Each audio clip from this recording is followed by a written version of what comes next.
You want to create a work environment? Morning is everything. It is vital. That's why I said, first hour, if you're the owner, do a little game, whatever the hell it is. You got to decide what it is, yeah?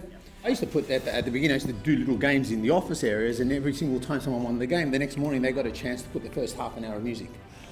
It was really interesting because you got to know a lot of personalities, and it just used to change the environment so much because everyone was wondering who the next morning was because I'd only announce it in the morning. So the next morning, okay, here we go. And every single day, that first half an hour, everyone was kind of, I can't wait for that first half an hour. So once that happens, you can agree that if you had a major task right now, you do it very easily, yes or no? So you knock off the first major task, you're already set for the day. But you do a little game like that, and there's a music thing, and it provides individuality to each person. You'd be amazed that you want Jenny to win because Jenny's just got cool music. Does everyone get this, yes or no?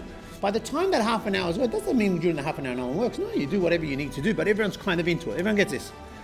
Then if you do a call session, or you do if it's a sales team, man, everything flips. There's a frequency difference.